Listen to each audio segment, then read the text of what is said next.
अस्सलामुअलैकुम, good evening, welcome two रंगन भरी शाम विद मी किरण मीर। कहिड़ा हाल आहिनि तव्हांजा? ठीकु आहियो? ख़ैरियत सां आहियो? मज़े में आहियो? उमेद आहे त तव्हांजो वीकेंड ॾाढो सुठो गुज़रियो हूंदो। ऐं वीकेंड जी जेकॾहिं ॻाल्हि कजे त हे हिकु ॿ ॾींहं जेको छंछरु आचर जेको गुज़रियो आहे, गर्मी पंहिंजी जाइ ते हुई, पर इलाहियुनि जाइनि ते जेको आहे मींहुं बि वसियो आहे, ॻड़ो बि थियो आहे, आंधी तूफ़ान मिट्टी वारी हवाऊं बि लॻियूं आहिनि। सो इन ई हिसाब सां मां तव्हांखे ॿुधायां त कराची जो जेको एयर क्वालिटी जेको आहे इंडेक्स, उहो ॾाढो ख़राबु थी चुको आहे। आलूदा शहरनि मंझां चौथे नंबर ते कराची अॼु अची पहुतो आहे। ऐं जॾहिं बि ॿाहिरि निकिरो था त एहतियात कयो, मास्क लाज़मी पायो, छो जो हीअ जेके हवाऊं लॻी रहियूं आहिनि, जेका हवा जो जेको मयारु आहे ॾाढो ख़राबु आहे। ऐं मेट्रोलॉजिस्ट जो इहो ई चवणु आहे त भई तव्हांजे घरनि में जेके बुज़ुर्ग आहिनि, ॿार आहिनि, उन्हनि जो तमामु घणो एहतियात कयो। उन्हनि खे जेकॾहिं ॿाहिरि कढो था त उन्हनि खे मास्क लाज़मी पारायो, छो जो उन्हनि जे लाइ तमामु ख़राबु ही जेको हवा जो मयारु आहे उहो इलाही ख़राबु आहे। सो शहरनि खे इहा ई गुज़ारिश थी कयां पई त ॿाहिरि निकिरो था त मास्क लाज़मी पाए निकिरो। ऐं ख़ुश्की आहे, ख़ुश्की बि थिए थी, हिन सां गॾु गॾु डिहाइड्रेशन बि थिए थी, त पाणी जो इस्तेमालु बि तमामु घणो रखो। ऐं अॼु त ॿुधण में अचे थो त जीअं सिज लथे खां पोइ जेको आहे कराची शहर में बि ठीकु ठाकु बरसाती सिलसिलो हिकिड़ो दाख़िलु थींदो, जंहिंमें पहिरियां जेको आहे आंधी वारी हवा लॻंदी, उन खां पोइ जेको आहे बरसाती सिलसिलो शुरू थींदो आहे। अलाह जे वस थी बि सघे थी, ऐं जेकॾहिं बरसाति थिए त ज़रूरत बि आहे त हीअ जेके मिट्टी वायरसिस जेके सभु शयूं आहिनि इहे वेही रहंदियूं आहिनि जॾहिं बरसाति थींदी आहे। त दुआ कयो जॾहिं बि अलाह साईं बरसाति ॾिए, जिथे बि ॾिए, जहिड़े बि शहर में ॾिए, जंहिं बि मुल्क में ॾिए, चाहे असांजे मुल्क में ॾिए, पर अलाह साईं जेको आहे न रहमत वारी बरसाति ॾिए। दुआ इहा ई आहे। त ऐं वरी ताक़ीद कंदमि त डिहाइड्रेशन थिए थी, ख़ुश्की वारो मौसमु आहे, सैनिटाइज़र्स बि यूज़ कयो, मास्क बि लाज़मी पायो, ऐं पाणी जो इस्तेमालु लाज़मी कयो। ऐं तमामु घणो जेको आहे वक़्फ़े वक़्फ़े सां थोरो थोरो करे पाणी पीअंदा रहो, चाहे उन में तव्हां जूसिस जी शक्ल में पाणी पियो, या त वरी वाटरमेलन आहे जीअं छाहीं आहे, तमामु सुठी आयल आहे हींअर मार्केट में, त उहा बि वठी करे ख़रीद करे तव्हां खाई सघो था, इंजॉय करे सघो था। उन खां अलावा अॼु पूरी दुनिया में डाइन जो ॾींहुं यानी आया, जंहिंखे मिड वाइफ्स बि चयो वेंदो आहे, उन्हनि जो इंटरनेशनली ॾींहुं मल्हाइजी रहियो आहे, त जीअं दाइन जी इज़त अहमियत ऐं मान खे उजागर करे सघिजे। इहो हिकिड़ो वक़्तु हूंदो हुयो जो घरनि जे अंदरि वाक़ई मां ॿुधंदी बि हुयमि ऐं ॾिठो बि हुयो त दायूं जेके स्पेशली जेके शुरू खां वठी जेके कमु कंदियूं हुयूं, सो पंहिंजी मतिलबु एज बि उन्हनि जी थी वेंदी तॾहिं बि उन्हनि घरनि में हूंदियूं हुयूं। पर अॼु जो जेको दौरु आहे उहो थोरो चेंज थी वियो आहे। अॼु दाइन जी जाइ ते जेको आहे न मेड्स अची वियूं आहिनि। तव्हां पूरे ॾींहं जे लाइ बि मेड रखंदा आहियो, तव्हां जेको आहे 24/7 जे लाइ बि रखंदा आहियो, 15 ॾींहं 20 ॾींहं उन्हनि खे मोकल मिलंदी आहे। बसि हिते सिर्फ़ु हिकिड़ी मुंहिंजी शिकायत आहे, उहा शिकायत इहा आहे, चाहे त दायूं रखो, चाहे तव्हां मेड्स रखो, कुझु बि रखो, उहा तव्हांजी पंहिंजी मर्ज़ी आहे। तव्हां उन्हनि खां ॿार संभालियो था या उन्हनि खां कमु करायो था घर जो, कुझु बि कयो था, पर उन्हनि खे बराबरि जो हक़ु लाज़मी ॾियो। उहे बि इंसान आहिनि ऐं उन्हनि जी बि इज़त आहे, उन्हनि जो बि एतिराम कयो। हू जेको आहे बेशक सॼो वक़्तु तव्हांखे पंहिंजो ॾियनि थियूं, पंहिंजी फैमिली खां परे रहनि थियूं ऐं तव्हांखे सॼो वक़्तु ॾियनि थियूं, तव्हांजे ॿारनि खे बि संभालनि थियूं, तव्हांजे किचन खे बि ॾिसनि थियूं, तव्हांजे हर शइ कनि थियूं, उन्हनि जी बि इज़त लाज़मी कयो। जॾहिं बि उन्हनि खे ॿाहिरि वठी वञो था त मां इलाही भेरा इहो बि ॾिठो आहे त हिकिड़ी फैमिली पंहिंजे ॿारनि सां अलॻि टेबल ते वेही खाईंदी आहे ऐं उहा जेका मेड या जेका दाई जेका बि XYZ हूंदी आहे, उहा अलॻि टेबल ते वेही खाईंदी आहे ऐं उनखे ॿियो खाधो ॾिनो वेंदो आहे, पाण फैमिली ॿियो खाधो खाईंदी आहे। त ईअं न कंदा कयो। जेकॾहिं तव्हां उनखे बर्दाश्त नथा करे सघो त तव्हां रखो बि न, कंहिंजी दिलि आज़ारी न कयो। ऐं जेकॾहिं तव्हां रखो था कंहिंखे त उनखे उनजो बराबरि जो हक़ बि लाज़मी ॾियो। जेकॾहिं तव्हां उनखे ॿाहिरि काॾे वठी था वञो त उनखे पाण सां गॾु मेज़ ते विहारियो, उनखे पंहिंजे घर भाती वारी इज़त ॾियो, उनखे पंहिंजे घर भाती वारी अहमियत ॾियो। जेको खाधो तव्हां था खाओ उनखे बि सेम खाधो खारायो त हुनखे इहा फीलिंग न अचे त उनजी अहमियत घटि आहे, हू हिकु नौकर आहे। न, इहे बि इंसान आहिनि, उन्हनि जी बि उहा ई अहमियत आहे जेका तव्हांजे घर भाती जी आहे। सो प्लीज़ मां इहा रिक्वेस्ट कंदसि जेके बि मतिलबु जेके असांजूं वॾेरियूं जेके भेनरूं आहिनि जेके मतिलबु बर्गर टाइप जेके असांजूं कराची जी जेके भेनरूं आहिनि जिन खे मां अक्सर ॾिसंदी आहियां मॉल्स में ॾाढो मूंखे ॾुखु थींदो आहे पर चवंदा आहिनि न वसु नथो पुॼे वसु कोन पुॼंदो आहे जो असां उन्हनि खे कुझु चऊं ज़ाहिर आहे असांजो चवणु सही बि नथो लॻे इंसान में पंहिंजी शनास हुजणु खपे इंसान खे पंहिंजो अकुलु हुजणु खपे त मां छा थो कयां पियो उहो वधीक बहितरु हूंदो आहे असां कंहिंखे कुझु चऊं उनखे ॻाल्हि न वणे ग़लति ॻाल्हि थी वेंदी आहे पर दिलि में अहसासु रखिजे अहसासु थींदो आहे ॾिसी करे ॾुख बि थींदो आहे नंढियूं नंढियूं छोकिरियूं बि ॾिसंदी आहियां उन्हनि जे चहिरनि खे ॾिसंदी आहियां त ॾुखु थींदो आहे उन्हनि जो मुंहुं लथल हूंदो आहे त अलॻि टेबल ते वेही था खाऊं पिया अलॻि मानी था खाऊं पिया त इहो हिकिड़ो जज़्बो हूंदो आहे अहसासु हूंदो आहे जेको तव्हां पंहिंजे अंदर में पैदा कयो हर कंहिंखे बराबरि नज़र सां ॾिसो ऐं हर कंहिंखे बराबरि जो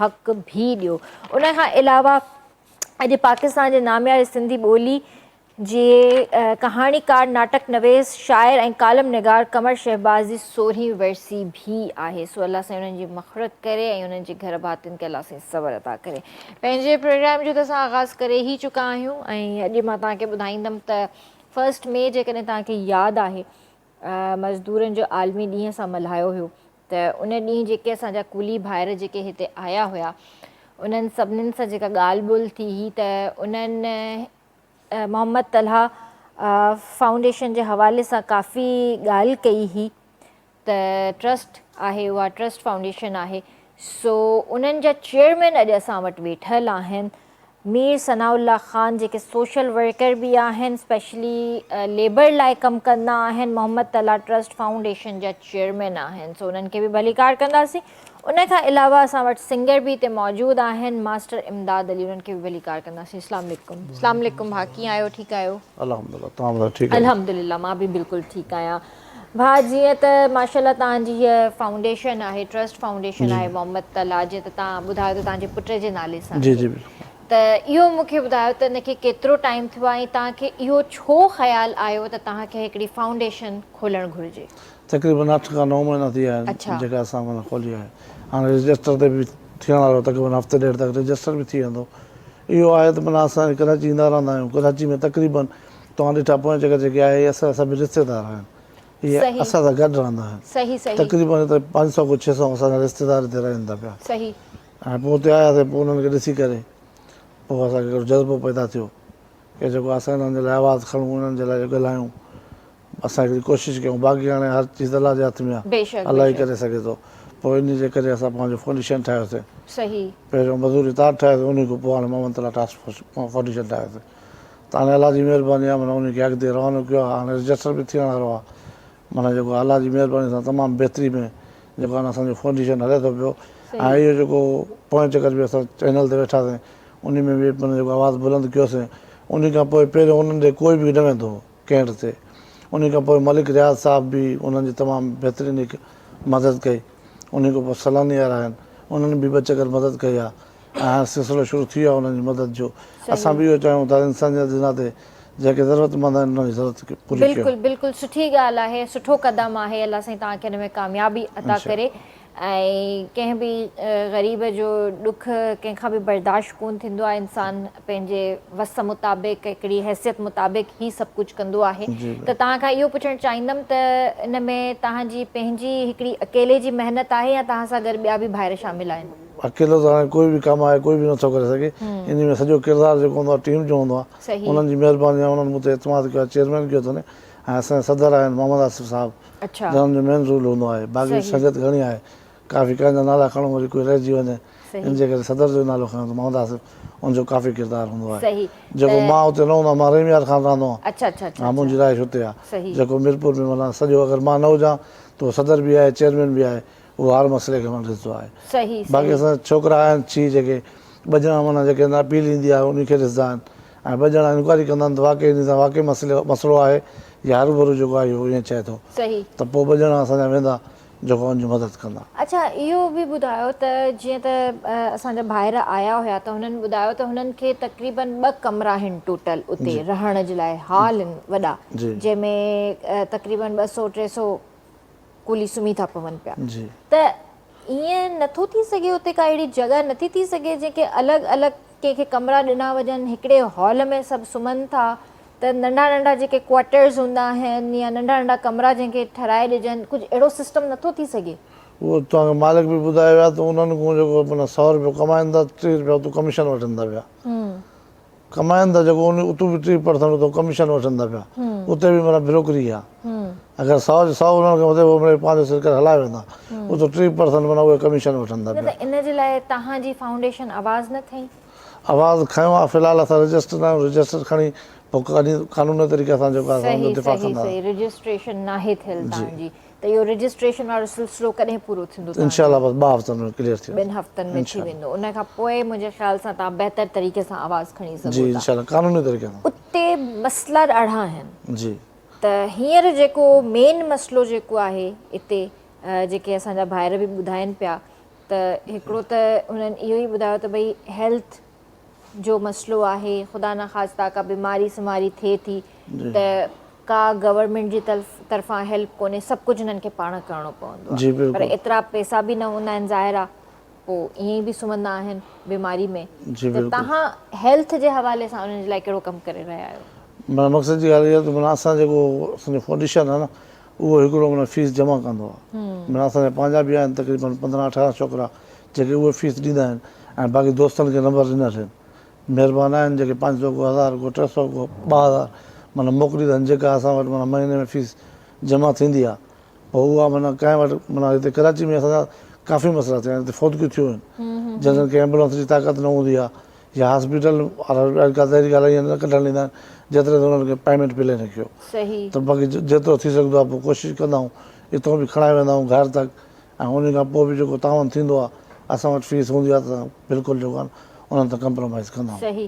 अच्छा, जेके पोयां उन्हनि जूं फैमिलीज़ वेठल आहिनि घरनि में, जी उन्हनि जे लाइ तव्हां छा करे रहिया आहियो? उन्हनि जे लाइ माना असां इहा सहूलियत कई आहे, माना हिते जेके कमाइनि था पिया, अगरि हुते को बीमार थिए थो सीमार थिए थो, अगरि हे हुते अचनि माना 1000 रुपया किरायो बि लॻी वेंदो, 8 ॾींहं हुते रहनि, वरी अचनि 1000 रुपया उहो किरायो लॻी वेंदो, 8 ॾींहं जेके हुते रहंदा उहा बि न कमाए सघंदा।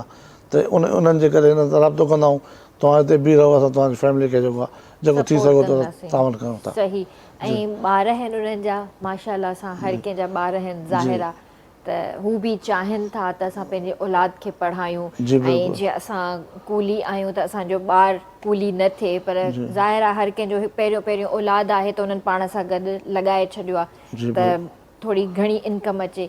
पर पोइते जेके ॿार आहिनि उन्हनि जी पढ़ाई जे लाइ पढ़ाई वग़ैरह कोन करनि था हिते, हालात तरीक़ा अहिड़ा हलनि था पिया, कमाइनि खाइनि या पढ़ाई कनि। न त तव्हां कोई अहिड़ो क़दम खयो आहे उन्हनि जी पढ़ाई? फ़िलहालु असां वटि डोनेशन बि नथी अचे, रजिस्टर ते पोइ इनशाला हर दोस्त खे जेको नंबर ॾींदासीं, तावन जेतिरो थियो इनशाला उन सां। पर मुंहिंजे ख़्याल में तव्हांखे इन हवाले सां बि कमु करणु घुरिजे, एजुकेशन ते बि, त जीअं पोइते जेके उन्हनि जा ॿार आहिनि उहे थोरो पढ़ी वठनि। जी उहे त उते पढ़नि था पिया, सरकारी असां वटि आहिनि स्कूल, ऐं उहे उते पढ़नि था पिया। हुते तक़रीबन माना 40% असांजा रिश्तेदार हिते लॾे बि आया आहिनि मज़दूरी जे हवाले सां। सही सही सही।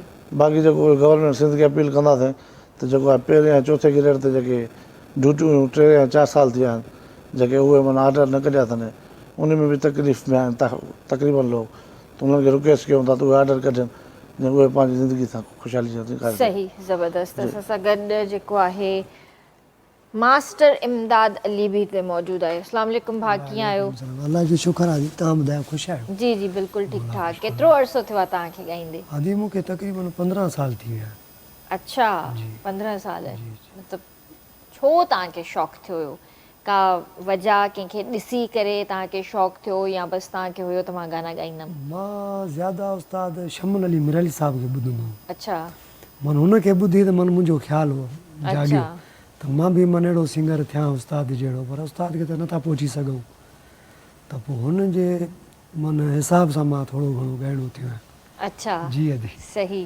त KTN ते पहिरियों भेरो आया आहियो? जी पहिरियों दफ़ो आया आहियूं। माना काफ़ी चकर आयासीं, जेके दोस्त हुया उहे वरी थोरो बदिली थी विया, उहो केॾी महिल कहिड़े चैनल ते केॾी महिल कहिड़े चैनल ते घुराईंदा हुया, पोइ ईंदा हुआसीं, वेही वेही वरी हलिया वेंदा हुआसीं। सही। माना ज़िंदगी जो पहिरियों चकर आहे मुंहिंजो। अच्छा अच्छा, हलो सुठो थियो तव्हां KTN बि तव्हां आया। ऐं भला पोइ प्रोग्राम जे स्टार्ट में तव्हां असांखे छा था ॿुधायो? असांजो क़ौमी गीत आहे हिकिड़ो सिंध जो, जेके असां रहूं था पंहिंजी धरतीअ सां, मोहबत असांखे पंहिंजी धरतीअ सां, पंहिंजे माण्हुनि सां ऐं पंहिंजी सिंधी ॿोलीअ सां। सही। उहो ॿुधायो।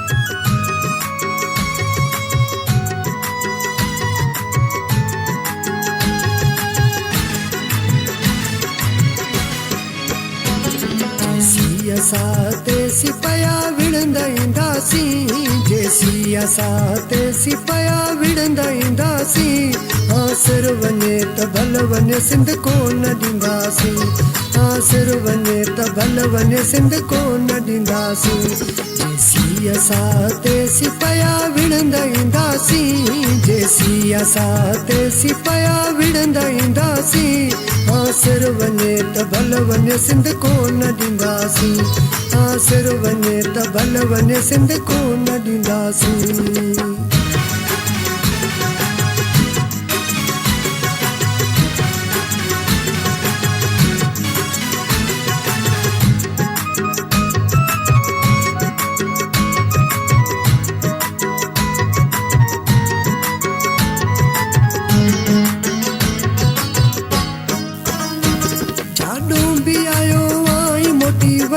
भलो तई मोटी वन त भलो तई,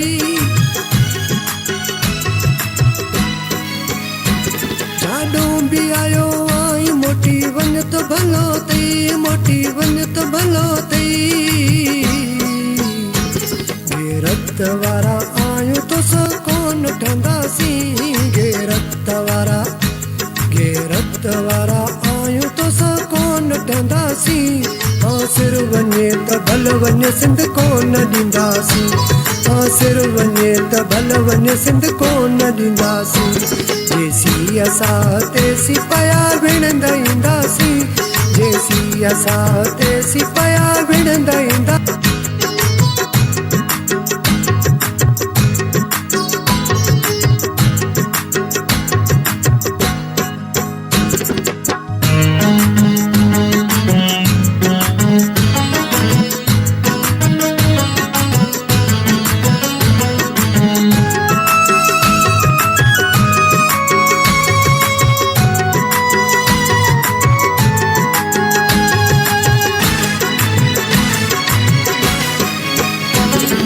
सिंध असांजी असां आहियूं सिंध जा, असां आहियूं सिंध जा,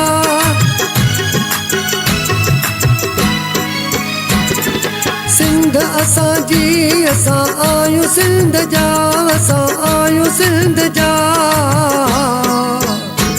धरतीअ तां पोइते पेर पंहिंजो कोन कंदासीं, धरतीअ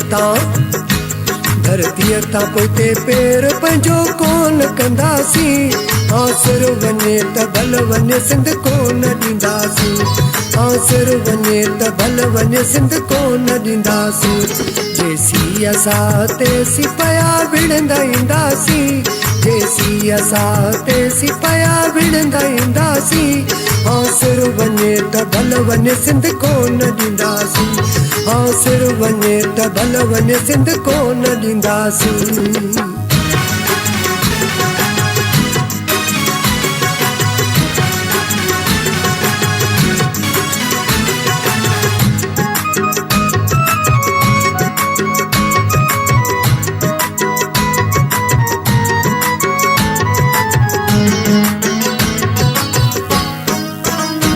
साजन चए भान मुड़ी वन त भलो तई, मुड़ी वन त भलो तई, साजन चए भान मुड़ी वन त भलो तई, मुड़ी वन त भलो तई, कॾहिं बि तोसां कोन असां ठाह कंदासीं, कॾहिं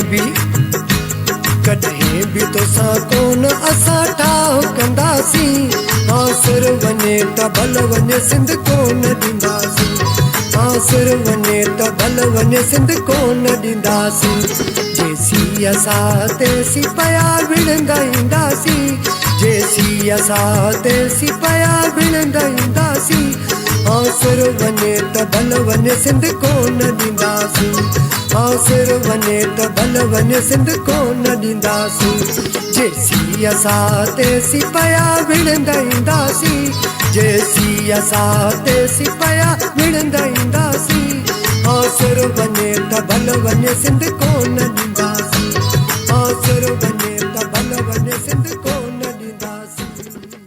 वाह वाह वाह वाह, बहितरीन बहितरीन। या हक़ीक़त आहे, ॾाढो ख़ूबसूरत इहो गीत तव्हांजो।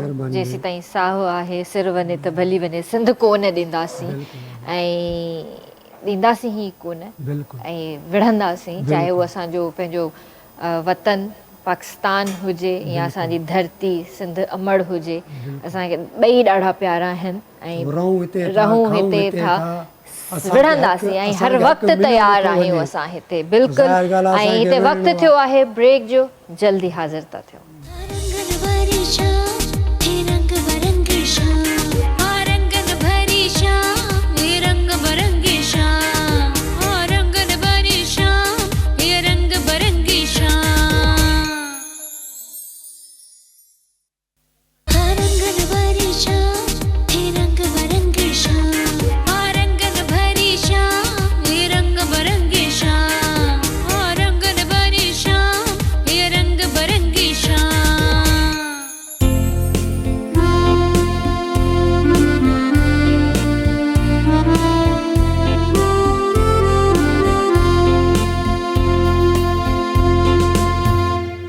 तव्हांखे भली कार कंदासीं रंगन भरी शाम में। हींअर असांखे जॉइन कयो आहे Sumer Zaman Memon Sahab, advocate high court women rights activist भी आहिनि ऐं उन खां अलावा रिज़वान शाह असां सां गॾु हिते स्टूडियो में मौजूदु आहिनि, जेके गूगल मैप्स कॉन्ट्रीब्यूटर ऐं गूगल क्राउड सोर्स जे हवाले सां कमु कंदा आहिनि। सो ॿियनि खे भली कार कंदासीं। अस्सलाम वालेकुम। कीअं आहियो सर? ठीकु आहियो? दुआ अल्हम्दुलिल्लाह, तव्हां कीअं आहियो? अल्हम्दुलिल्लाह बिल्कुलु ठीकु ठाक। सभिनि खां पहिरियां त तव्हांखे जेको आहे सिंध जी फतेह बबर लोहे वारो धरणो इलाही इलाही मुबारक हुजे। खैर जो मुबारक, खैर जो। ऐं ख़ैर सां मोटी आयो, चवंदा आहिनि जेको खटे आयो ख़ैर सां हो जमालो। बिल्कुलु बिल्कुलु, पूरी सिंध जी फतेह आहे, not only advocates and anybody. छा आहे त असां मां सच सोचींदो आहियां त ही को काज़ खणी निकितासीं, कंहिं पर्सनैलिटी या को नारो या कंहिं पर्टिकुलर पार्टी खणी न निकितासीं, पर काज़ खणी निकितासीं, मक़सदु खणी निकितासीं त उन जे करे सिंध रेस्पॉन्स ॾिनो, सिंध पूरी रेस्पॉन्स ॾिनो। हर मकतब फ़िक्र जो माण्हू, अदीब हुजे, दानिशवर हुजे, शाइर हुजे, ब्लाइंड हुजे, औरतूं हुजनि, नंढड़ा ॿारड़ा हुजनि, त हू सिर्फ़ु इन करे जो ही सिंध जो सॾो ऐं काज सिंध जो हो, इन करे हर को माण्हू आयो पे। त मां या असां उते हुआसीं त असां ॾिठोसीं त या मोहन जे दड़े वारी सिंध ॾिठीसीं जंहिंमें माण्हू आया पे, या त लतीफ़ वारी सिंध हुई त हलो हलो काक तड़िए जिते नीअं उछल न का झल न पल पसे प्रिय खे। राति जो 4 बजे ताईं सिंध जूं न्याणियूं वेठियूं आहिनि, उते डंडा खणी वेठियूं आहिनि, अचनि पियूं वञनि पियूं, माण्हू वेठा आहिनि, 2-3 बजे काफ़िला अचनि पिया, कंहिंखे इनसिक्योरिटी न आहे। त this is was so amazing for us. ऐं असां लाइ त इहा हुई त बसि छाजे करे त मक़सदु हो दरिया बचाइणो, सिंध बचाइणी, सिंधू बचाइणो, ऐं ॿियो मैसेज ॾियणो हो त हीअ क़ौम जेका आहे इहा ज़िंदा क़ौम आहे। हीअ क़ौम न को सुतल आहे जंहिंखे तव्हां सम्झंदा आहियो, हीअ तव्हांजे हिननि जे करे प्रेशर, बेरोज़गारी या जेके तव्हां हिननि ते थोपियूं आहिनि, पर उन जे बावजूदि बि तव्हांखे हिननि मैसेज ॾिनो त हीअ क़ौम ज़िंदा आहे ऐं हिकिड़ी आहे ऐं हिकु क़ौम आहे। बिल्कुलु। हीअ ॾिसो, ज़ात, रंग, नस्ल कुझु बि न। सिंधूअ जो जॾहिं सॾु थियो सभु उथी बीठा। दिस वॉज़ द जेका न असल ॻाल्हि इहा हुई। ऐं इन करे चऊं था त इहा मोहन जे दड़े जी सिंध असां ॾिठीसीं। वाह वाह, ज़बरदस्त। तव्हां सां अञा बि ॻाल्हाईंदासीं, इलाही सारियूं ॻाल्हियूं करणियूं आहिनि तव्हां सां। अस्सलाम वालेकुम सर, कैसे हैं आप? ठीक हैं? अल्हम्दुलिल्लाह, अल्लाह का शुक्र है। आप कैसी हैं? अल्हम्दुलिल्लाह, मैं बिल्कुल ठीक हूँ। तो ये बताइए कि AI और गूगल क्या कनेक्ट है? कनेक्शन तो काफ़ी स्ट्रॉन्ग है, क्योंकि आजकल आपको पता है कि टेक्नोलॉजी का ज़माना है और जितना AI पे इस टाइम काम हो रहा है शायद किसी और चीज़ पे हो रहा हो। अगर हम बात करें बैक इन 2015 एंड 16 की, तो अगर हम देखेंगे रिसेंटली जब आपके पास चैट जीपीटी जब लॉन्च हुआ था, तो चैट जीपीटी लॉन्च होने से बहुत पहले, क्योंकि चैट जीपीटी आपका माइक्रोसॉफ्ट का है और गूगल ऑलरेडी इस प्रोडक्ट पे काम कर रहा था, क्योंकि आपके गूगल जिमनी के नाम से। अब हुआ ये कि माइक्रोसॉफ्ट की प्रोडक्ट पहले मार्केट में आ गई और जो गूगल की प्रोडक्ट थी उसको आने में टाइम लग गया, और यहाँ वही चीज़ हुई कि जो फर्स्ट मूवर एडवांटेज था वो अपना एडवांटेज ले गया। अगर हम बात करें, जैसे मैं और हमारी पूरी कम्युनिटी हम अगर काम कर रहे होते हैं, तो हम गूगल मैप्स के साथ साथ एक और प्लेटफॉर्म है गूगल मैप्स का, जो कि गूगल क्राउड सोर्स के नाम से, और उस पर हम यही काम कर रहे होते थे कि बेसिकली क्राउड सोर्सिंग, हम डेटा प्रोवाइड कर रहे होते थे। डेटा इन अ सेंस के अगर हम आसान करके बताऊं कि ट्रांसलेशन, अगर हम एक नॉर्मल सी चीज़ है कि कोई भी बंदा अपनी लैंग्वेज में उसको ट्रांसलेट करना चाहता है। पाकिस्तान में इस टाइम 3 लैंग्वेजेस पे काम हो रहा है, जिसमें सिंधी, उर्दू एंड पश्तो, ये 3 टॉप लैंग्वेजेस हैं जिसकी ट्रांसलेशन पे काफ़ी ज़्यादा काम हो रहा है। और हमने प्रीवियसली 2-3 सालों में इस पे जितना काम किया है, तो उसका फ़ायदा ये हुआ है कि इस टाइम आपकी जो ट्रांसलेशन है वो 50% इम्प्रूव हो गई है। अगर आप किसी भी एक तहरीर को या किसी भी एक इबारत को अगर आप गूगल लेंस के ज़रिए से आप उसको रीड करवाते हैं, तो उसकी ट्रांसलेशन के आज जो आपको रिज़ल्ट मिलेंगे वो आज से 2-3 साल पहले आपको वो नहीं मिल रहे थे। और उसका एक फ़ायदा, क्योंकि हम डेटाबेस प्रोवाइड कर रहे हैं, तो कोई भी जो एआई पे जो काम हो रहा है, तो वो एक जस्ट लाइक एक न्यू बेबी है। जिस तरह आप एक नए बच्चे को सिखा रहे हो, तो एआई को इस टाइम आप सिखा ही रहे हो और उसको आप डेटा जो है ना ट्रांसफ़र करते जा रहे हो, तो वो काम हम कर रहे थे। सही। अच्छा, ये बताइए कि जब भी कोई चीज़ पाकिस्तान के अंदर आती है, जस्ट लाइक हम चैट जीपीटी की ही बात करते हैं, तो यहाँ पे इतनी अवेयरनेस क्यों नहीं है? लोगों को इतना देर से जाके क्यों पता चलता है कि हाँ चैट जीपीटी भी है, जेमिनाई भी कुछ है, ये सारी चीज़ें बहुत लेट क्यों पता चल रही हैं? इसके एक तो लेट पता होने की वजह क्या होती है कि हमारे यहाँ जो इन्फ्लुएंस है वो इन चीज़ों का नहीं है। अगर हम अपने इर्द गिर्द या सोशल मीडिया, इस तरह के जितने भी प्लेटफॉर्म जिस पे लोग मोस्टली इंगेज होते हैं, अगर हम वहाँ देखें तो वहाँ ट्रेंड क्या चल रहा है। हमारे यहाँ मोस्टली ट्रेंड क्या होता है कि कोई एक चीज़ अगर वायरल हो गई तो हर बंदा उसी की कॉपी करना शुरू कर देगा। एजुकेशन का लेवल आपको पता है कि इस टाइम पाकिस्तान में क्या है। जब केस को हम कंपेयर करें अदर कंट्रीज से, वहाँ क्या होता है वो प्रोडक्टिविटी पे जाते हैं। हमारे यहाँ क्या होता है कि अगर आपको एक शॉर्टकट मिल जाए ना किसी को, कि आपको लगता है कि यार इसने ये काम करके रातों रात इसने मतलब मंजिल को पा लिया है, तो हर बंदा उसी डगर में चल पड़ता है। अब अगर हम बात करें कि यार पाकिस्तान में इसका रुझान क्यों नहीं हो रहा, उसका रुझान इसलिए नहीं हो रहा कि कंटेंट क्रिएशन जो हो रहा है वो उसी तरह से हो रहा है जो कि ऑडियंस देख रही है। क्योंकि देखें, एक एज अ कंटेंट क्रिएटर कोई भी बंदा कोई कंटेंट बनाएगा और आपने अच्छा कंटेंट बनाया, उस पर व्यूज़ नहीं आ रहे, तो अल्टीमेटली आप भी एक टाइम पे आके अपने आप कहोगे ना कि यार मतलब इतनी एफर्ट करने का फ़ायदा क्या है। पब्लिक ने जो देखना है आपने वही चीज़ दिखानी है। अगर आवाम उस तरफ जाएगी नहीं तो वो आप जितनी भी उसमें प्रोग्रेस कर लो, जितना भी अच्छा काम कर लो, वो आपका किसी मायने का नहीं है।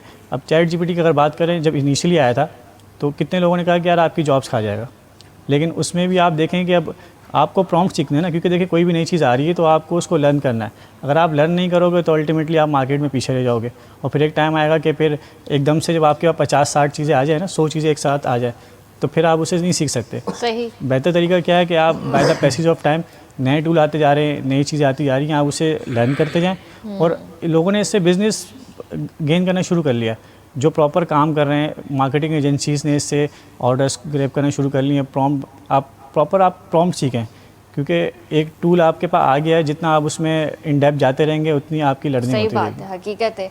अभी मज़ीद आपसे एआई पे भी बात करेंगे, गूगल पे भी बात करेंगे, मैप्स पे भी बात करेंगे। तो सर इहो ॿुधायो त बबरडोए वारो जेको धरणो हुयो स्टार्ट कॾहिं थियो, कीअं स्टार्ट वरितव, ऐं अहिड़ो छा उन वक़्तु थियो जो बसि तव्हां सभिनीनि चयो त बसि हाणे निकिरणो आहे असांखे? ॾिसो, लीड केरु पियो करे टीम खे? हा, पहिरीं ॻाल्हि त ही सम्झो त हिकिड़ी जॾहिं बारिश थींदी आहे त ज़ाहिरी ॻाल्हि आहे हिकिड़े एट अ टाइम न थींदी आहे, उनजी पहिरियां बादल गॾु थींदा आहिनि, ईअं थींदा आहिनि। त मां इन ॻाल्हि खे ईअं नथो सम्झां त ही सिर्फ़ु वकीलनि जो सोल रोल हुजे। इन खां पहिरियां कारपोरेट मतिलबु इन कैनाल जो इशू सिंध जी सियासी माण्हुनि उथारियो, उन लाइ कॉन्फ्रेंसिस थियूं। असां बार्स में, कराची बार में, हैदराबाद में वॾियूं वॾियूं कॉन्फ्रेंसूं कोठायूं वयूं, डिस्कशन थिया मुख़्तलिफ़ बार्स जे वकीलनि जे विच में, पॉलिटिकल पार्टीज़ जे विच में, सोशल जेके माण्हुनि जे विच में। उन खां पोइ वरी तव्हां ख़बर हुजे त सखर मां प्यादल मार सिंधियुनि जो निकितो, सिंधियुनि जूं न्याणियूं निकितियूं, त पहिरें पंध जेके कराची ताईं आया, उते सख़्तियूं थियूं, जेके वट एवर मतिलबु स्ट्रगल जी मां तव्हांखे ॿुधायां थो त हिकिड़ी पॉइंट ते न वकीलनि त हुनखे हिकिड़ो पोइ अची ॾिनो, पर इन जे पोयां हिकिड़ो तसलसुल थिए थो त उन्हनि खे बि क्रेडिट ज़रूरु वञणु खपे थो। हाणे थियो छा त वरी पोइ असां कराची बार में दोस्तनि सोचियो त हाणे इन शइ खे अल्टीमेट ज़ाहिरी ॻाल्हि आहे किथे न किथे त करिणो आहे न। ज़ाहिरी ॻाल्हि आहे हाणे एतिरो जॾहिं ई थियो आहे, सभु हले पियो, ऐं एतिरियूं कॉन्फ्रेंसूं, एतिरा एहतजाज, एतिरा प्रोटेस्ट, उन जे एतिरा लॉन्ग मार्च, हैदराबाद मां कराची ताईं त वकीलनि जो लॉन्ग मार्च बि थियो कराची में, पर उन जे बावजूदि वाए रिज़ल्ट छो न पई अचे। माना रियासत अणॿुधी बि करे छॾे, रियासत असांजे दरिया जे, ऐं हिते असां डेली असांजी डेल्टा बि ख़तमु पई थिए, पाणी सिंध में कोन हो, कोटड़ी बैराज खां पाणी जेतिरो हुजणु खपे ओतिरो न आहे, त ज़ाहिरी ॻाल्हि आहे माना असांजे सिंध लाइ त सर्वाइवल जो इशू थी वियो, पर उन खे धुरियुनि खे जेका ॿी धुर आहे या जेको पंजाब आहे उन जे माना जीअं न सिंधीअ में चइबो आहे वार बि कोन पियो न चुरे, ऐं एतिरनि प्रोटेस्ट जे बावजूदि बि देन पोइ डिसाइड कयोसीं वकीलनि या उते असांजा हिते जेके कराची में जेके सिंध जा जेके सिंध लवर्स वकील आहिनि उन्हनि ई सोचियो त हाणे कुझु अॻियां हिन शइ खे वठिजे, पोइ को अहिड़ो वॾो प्रोटेस्ट कजे या बबरलू ते वञिजे या कमू शहीद ते वञिजे। असां माना पहिरियां त इहो डिसाइड पिया कयोसीं त बबरलू कजे या कमू शहीद ते कजे, कमू शहीद ते पोइ वरी हाणे इहे पहिरियां डिसाइड थो थिए, पोइ डिसाइड थियो त हाणे असां बबरलू कयूं, छाजे करे त जंक्शन छाजे करे उते वरी M9 ठही वियो आहे। हाणे तव्हांखे literally I am telling U honestly त हितां खां वकील असां डिसाइड कयोसीं त हलंदासीं 12 ॾींहं पहिरियां, पर 200 या 250 वकील हूंदासीं। जेको सिंध रेस्पॉन्स ॾिनो न रस्ते ते, हितां खां जीअं निकितासीं, तव्हांजो मलीर हुजे, ठट्टा हुजे, हितां खां जेके असांखे नंढे नंढनि ॻोठनि में माण्हुनि रेस्पॉन्स ॾींदा विया न, त असां बि ॾाढो ज़बरदस्त जज़्बो पैदा थियो। सर इहा ॻाल्हि जी, कंटिन्यू कंदासीं ब्रेक खां पोइ, त ब्रेक जो बि वक़्तु थियो आहे। जी व्यूअर्स, वक़्तु आहे ब्रेक जो, जल्दी हाज़िर था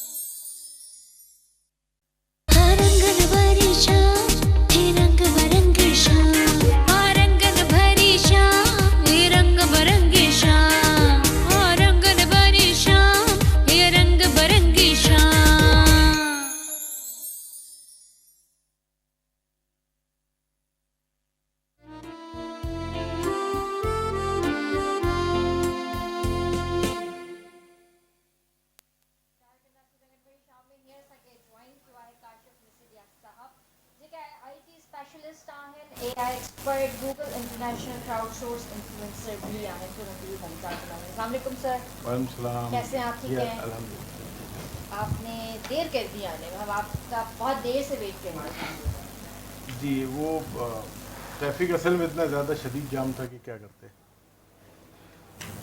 अच्छा सही, चलें कोई मसला नहीं, ये तो कराची का है ही मसला ही, लेकिन इसमें जो सबसे ज़्यादा जो कहते हैं ना कि हमें काम आता है वो है गूगल।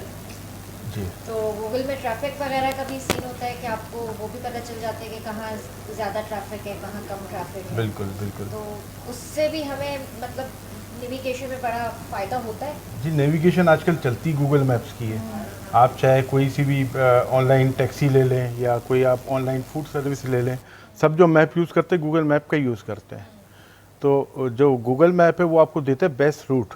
अभी अब थोड़ी देर पहले जो बात हो रही थी कि गूगल घुमाता बहुत है, तो गूगल घुमा फिरा के आपको बेस्ट रूट पे लेकर आता है, जहाँ पे आपको ट्रैफिक वो देखता है कि जहाँ पे ट्रैफिक कम है तो वो उस रूट से आपको लेके आता है। और अगर आप गूगल मैप के थ्रू सफ़र कर रहे हैं तो आप खुद देखेंगे कि कहीं पे आपको ब्लू लाइट्स ब्लू लाइन नज़र आएगी, कहीं पे येलो और कहीं पे रेड। रेड का मतलब बहुत ज़्यादा जाम है, बिल्कुल पैक पड़ा हुआ है, और जो ब्लू है उसका मतलब आप थ्रू आउट जा सकते हैं। तो इसमें बहुत सारी चीज़ें हैं गूगल मैप में। आप इसमें जो मेन जो मसला आता है, जो आप कहते हैं ना कि आपको लोकेशन सही नहीं मिलती, आपको जगह गूगल मैप आपको सही जगह पे पहुंचाता नहीं है, घुमाता बहुत है गूगल। जैसे मैंने आपसे अभी भी बात की ब्रेक से पहले कि हम एक जगह की लोकेशन अगर पिन कर रहे हैं तो लेकिन वो ये कि एग्जैक्ट उसी लोकेशन पे ना कभी गाड़ी आएगी ना कभी राइडर आएगा, या तो 2-3 कदम आगे खड़ा रहेगा या 2-3 कदम पीछे, मतलब आके गाड़ी रुकती है या राइडर आते हैं, जी, तो जी। ये क्या इशू है? अब आप गूगल मैप की आपने कोई भी जगह आपने पिन की हुई, जैसे केटीएन का ये दफ्तर आपने पिन किया हुआ है, तो अगर आप जहाँ पे अभी हम बैठे हुए हैं ये ऑलमोस्ट सेंटर है इस पूरे ऑफिस का, तो अगर आप यहाँ पे पिन करके और इस पर आप अपने ऑफिस का एड्रेस डालेंगे तो आपको लाजमी सी बात है गूगल मैप या तो पीछे गली में छोड़ेगा या तो फिर उस तरफ छोड़ेगा। सही। तो सबसे बेस्ट जो तरीका है, अगर आपको अपनी पिन लोकेशन को अगर दुरुस्त करना है तो आप अपनी जो एंट्रेंस है, जो घर का एंट्रेंस है या आपका ऑफिस का एंट्रेंस है, वहाँ पे जाके आप गूगल मैप की पिन को डाल के फिर उसके बाद शेयर करें किसी के साथ भी, तो आपको एग्जैक्ट उसी जगह पे आपको गाड़ी आएगी लेने के लिए, या जो भी आपका मिलने वाला है वहाँ पे पहुँच आपका जाएगा। कहने का मकसद ये ना कि मतलब यहाँ पे स्टूडियो में बैठ के मैं पिन ना करूँ, फिर जी। नीचे जाऊँ या किसी ऐसी जगह पर जाऊँ कि जी, जहाँ जी। पे एग्जैक्ट लोकेशन आए। बिल्कुल एग्जैक्ट लोकेशन पे। ओके, ठीक है, चले मज़ीद भी आपसे इस बारे में बात करेंगे। सर, जीअं त तव्हांजी ॻाल्हि अध में रहिजी वई हुई त तव्हां स्टार्ट वरितो, तव्हां विया, उते जॾहिं तव्हां पहुता त उतां जो जेको सिनेरियो हुयो, उतां जी जेका आम आवाम जेका हुई, उन्हनि तव्हांजो जेको साथ ॾिनो पहिरें ॾींहं खां वठी ई ॾिनो? मूं तव्हांखे ॿुधायो त हितां खां जीअं निकितासीं असां कराची, पोइ ठटा, पोइ असांखे सिर्फ़ु सखर पहुचंदे ई ॿियो ॾींहुं थी वियो। अच्छा। मतिलबु हर हंधि नंढनि नंढनि शहरनि में वेलकम, माण्हुनि खे जेका उमेद मिली त ही शायदि को असां न जंग जोटण पिया वञनि या ही जवान खे असांजी सिंध जो केस विढ़ण पिया वञनि, त एॾो रिस्पॉन्स ॾिननि ऐं हर हंधि असांखे वेलकम करे उते जलसा जुलूस, त असां चयोसीं हाणे लॻे थो असांखे वापसि पोइ ईअं न अचिणो, छो त हुननि जूं सही। उमेदूं, हुननि जो एॾो प्यारु क़ौम जो हाणे तव्हांखे थिए थो। उते पहुतासीं त छा हो त उते गाॾियूं वाॾियूं हलियूं पिए या छा, त वरी मूं तव्हांखे ॿुधायो त केरु माना हिमत करे या केरु थोरो उहो उछलाए, त असां मां कुझु दोस्त हुआसीं, मां हुआसीं, मुंहिंजा दोस्त हुआ, पोइ असां उते नी ट्रालर बंदि कयासीं। असां चयोसीं प्रोटेस्ट त अहिड़ा कराची में असां खोड़ पिया कयूं प्रेस क्लब ते। सही।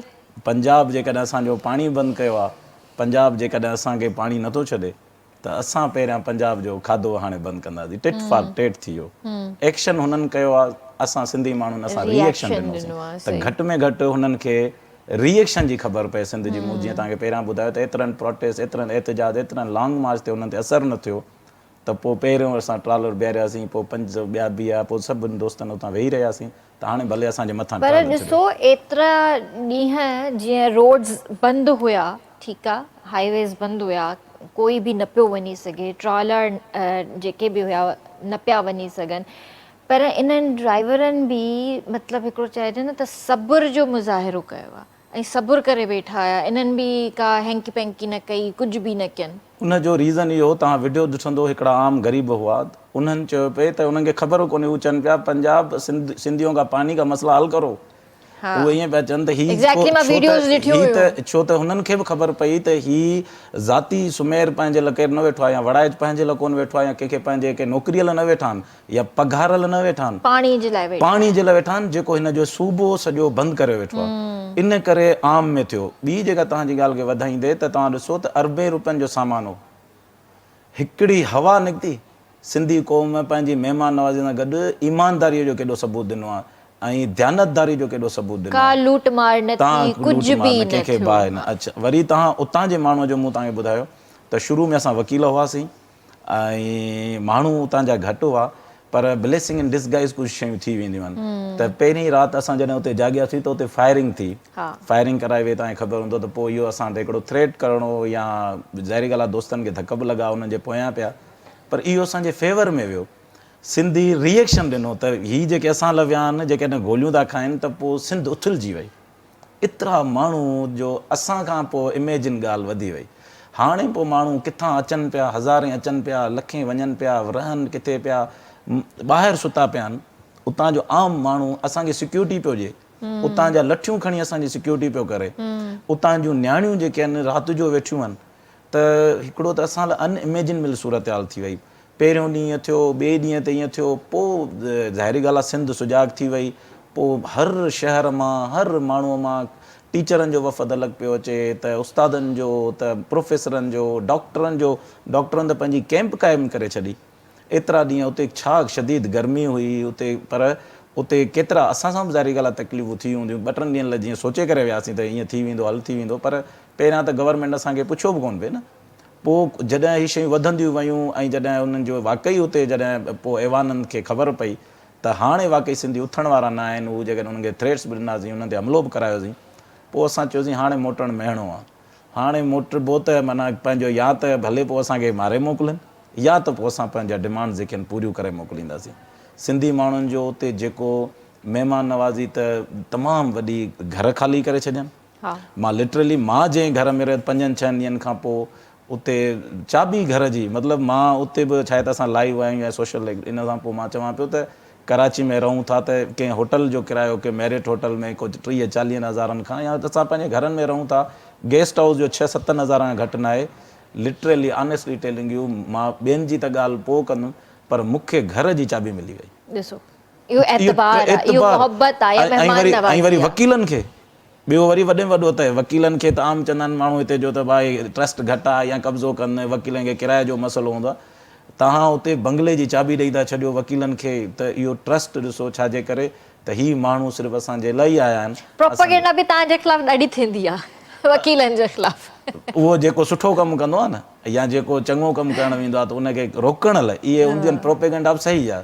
तव्हां रोकण लाइ जेको कमु कंदो असांजो जज़्बो ओतिरो ई वधंदो, असां ओतिरो ई अॻियां तव्हांखे रिएक्शन ॾींदासीं, त तव्हां जेतिरी प्रोपेगेंडा कंदो असां उन खां 5 ते तव्हां कमु करे ॾेखारींदासीं। वाह वाह, ज़बरदस्त। सर आप ये बताइए कि जैसे एआई का दौर है और दुनिया बहुत आगे निकल गई है, हम लोग आहिस्ता आहिस्ता आगे बढ़ रहे हैं, तो इसका यूजेज आपको पता है कि सोशल मीडिया का दौर है, बहुत ऐसी चीज़ें भी हमने देखी हैं कि मिसयूज़ भी बहुत हो रहा है, तो इसका बेसिक जो एक हम कहेंगे कि इसका सही रास्ता और इसका यूजेज आप हमारी ऑडियंस को बताएं कि क्या यूज़ करने का तरीका और किस हवाले से यूज़ किया जाता है। इसको ज़्यादातर मैंने देखा है कि मिसयूज़ बहुत कर रहे हैं।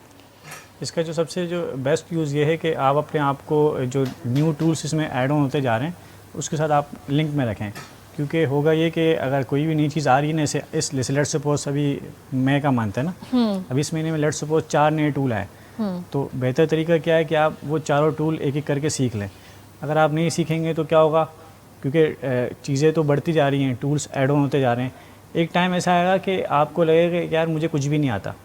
वो इसलिए आपको फील होगा क्योंकि जब जाहिर सी बात है चीज़ें एडवांस होती जा रही हैं, ऐड ऑन होती जा रही हैं, और आप सीखना नहीं चाह रहे, आप बस वही पुरानी चीज़ों को लेके बैठे हुए हो और आप चाह रहे हो कि यार बस जो पुराना मुझे काम आता था और मैं उसी पर डिपेंड होकर आगे की भी फ्यूचर भी उसी के हिसाब से प्लानिंग करता रहूँ, तो ऐसा नहीं चलेगा।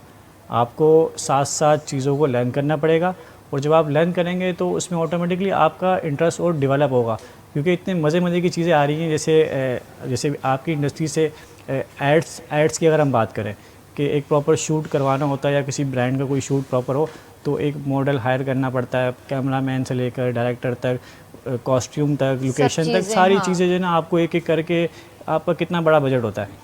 अब इसी एआई को यूज़ करते हुए आपके पास इतने सारे टूल्स आ गए कि आप एक प्रॉपर प्रॉम्प्ट लिखकर एक अपनी प्रोडक्ट की अच्छी से आप एडवर्टाइजमेंट कर सकते हैं। वो तमाम एक्सपेंस जो कि लाखों, मतलब मॉडल भी आ जाएगी, लोकेशन भी, सब कुछ फ्री ऑफ कॉस्ट हो जाएगा। और इसको सबसे बड़ा जो बेनिफिट है वो जो स्मॉल बिजनेस हैं, जो छोटे जो एंटरप्रेन्योर्स हैं, उसको इसका सबसे बड़ा फ़ायदा है, क्योंकि वो ना इतना बजट अफोर्ड कर सकता है, ना उसके पास इतना इन्वेस्टमेंट। यानी आपके कहने का मकसद ये कि जितनी भी मॉडल्स हैं वो घर बैठ जाएं,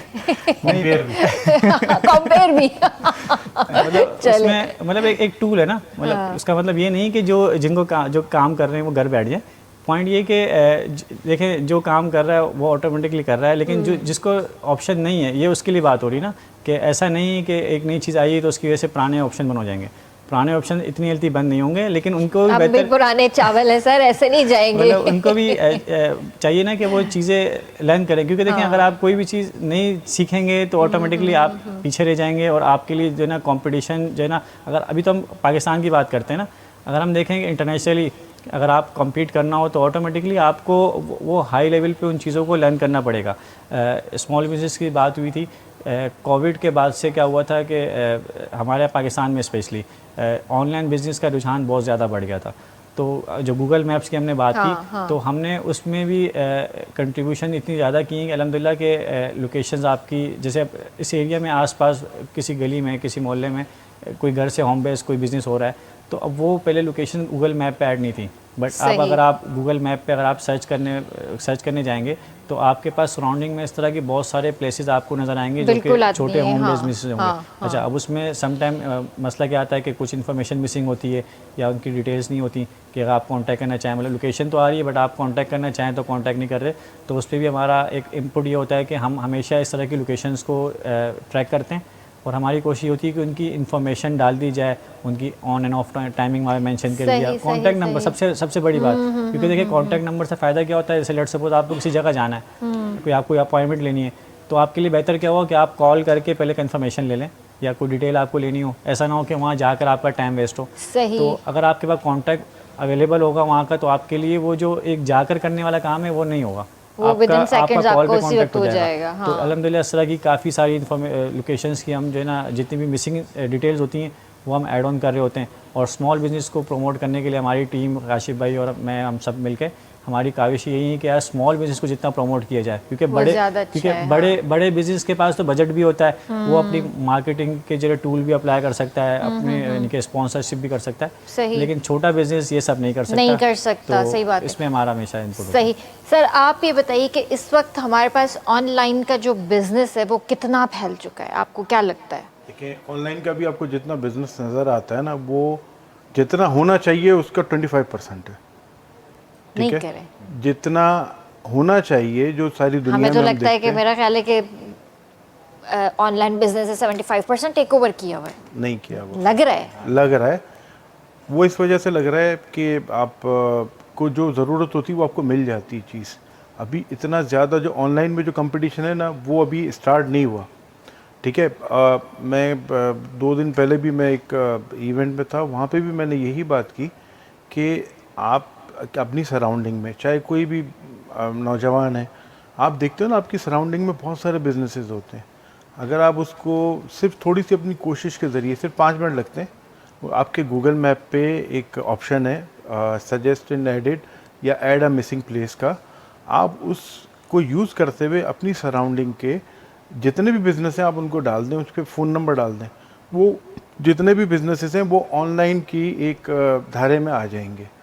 तो ये सबसे ज़्यादा बेहतर काम है। अगर हम चाहते हैं कि हम अपने शहरों की, अपने कस्बों की, अपने गाँव की जो बिज़नेस है उसको हम ज़्यादा बूस्ट करें, उसको हम ज़्यादा बिज़नेस प्रोवाइड करें, तो बेशक ये वॉलंटियर काम है, मुझे कुछ फ़ायदा नहीं होगा, आप अगर ऐड कर रहे हैं तो आपको फ़ायदा नहीं होगा, मगर जिन जिन बिज़नेसेस को आप गूगल मैप पे डालेंगे वो हतमी तौर पे वो आपको गूगल की सर्च पे आएंगे। अब बिलफर्ज आप कोई सर्च करते हैं कि इलेक्ट्रिक शॉप इन कराची या इलेक्ट्रिक शॉप इन मदीन, तो जब आप मदीन पे इलेक्ट्रिक शॉप करेंगे तो जिसने गूगल मैप पे अपनी शॉप डाली हुई होगी वो सब आ सर्च जाएंगे। में आएगी, ओके। कस्टमर उसको अप्रोच करेगा और उसको हतमी तौर पे फिर ऑर्डर मिल जाएगा। सही। तो अगर हम ये एक कैंपेन चलाएं, सब मिलके कैंपेन चलाएं कि हम अपनी जितने भी बिजनेसेस हैं, चाहे छोटा है चाहे बड़ा है, अगर हम गूगल मैप पे डाल देंगे तो वो तमाम जो कारोबार हैं वो तमाम गूगल सर्च में भी आएंगे और उनको ऑनलाइन बिजनेस में में बूस्ट मिलेगा, बेसिकली बूस्ट मिलेगा। इकोनॉमी हमारी बढ़ेगी। जो हमारी अपनी इकोनॉमी है, अपनी एक किसी भी शख्स की इकोनॉमी है, हमारे अपने सूबे की इकोनॉमी है, वो ज़्यादा स्ट्रॉन्ग होगी। सही, ज़बरदस्त। तो यहाँ पे सिंगर भी हमारे साथ मौजूद हैं, एक थोड़ा बहुत गाना भी हो जाए ज़रूरी है। छापा बताओ भा बाणन जो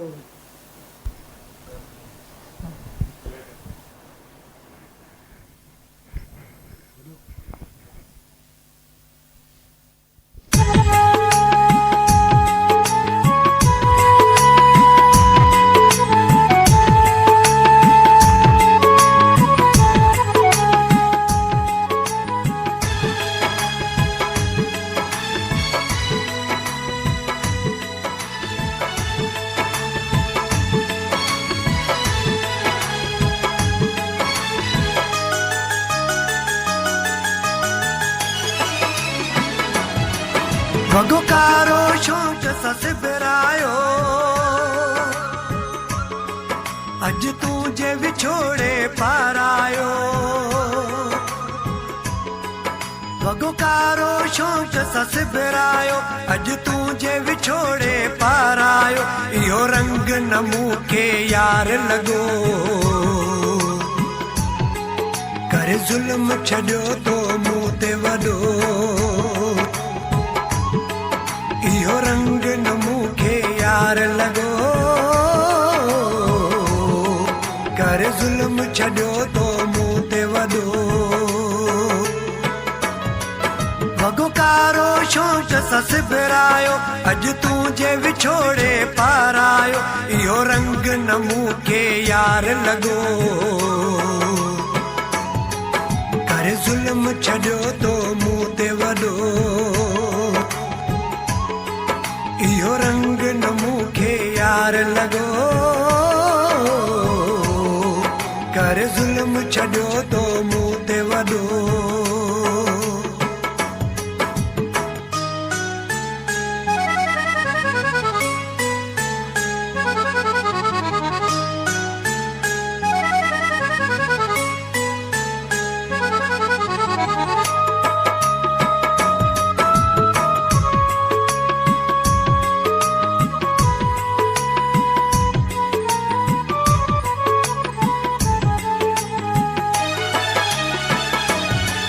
मुझे सामो घेरन सां गॾिजी पियो सुहिणा हली मूंखे जानी जलाइण लाइ ॾेई टहक वॾा पियो खिली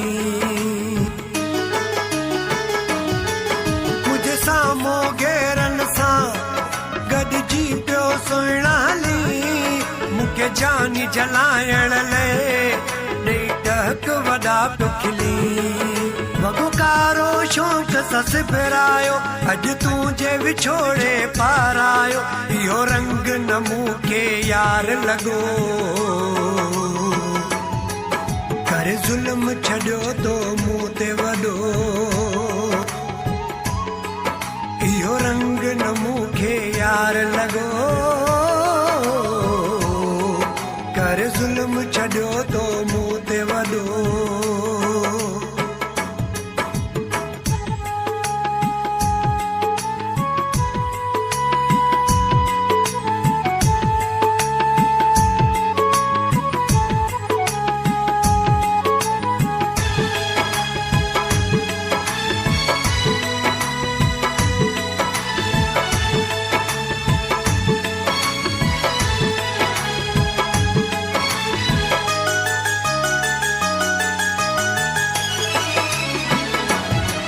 मुझी मासूम दिल ट्रोड़े छा तो के मिलियो संग दिल मुंहिंजो तो खां सवा दिल भर हाणे जीअण आ मुश्किल मुझी मासूम दिल ट्रोड़े छा तो के मिलियो संग दिल मुंहिंजो तो खां सवा दिल भर हाणे जीअण आ मुश्किल वॻो कारो शौक सस बिरायो अॼु तूं जे विछोड़े पारायो इहो रंग न मूंखे यार लॻो करे ज़ुल्म छॾियो तो मूं ते वॾो इहो रंग न मूंखे यार लॻो करे ज़ुल्म छॾियो तो मूं ते वॾो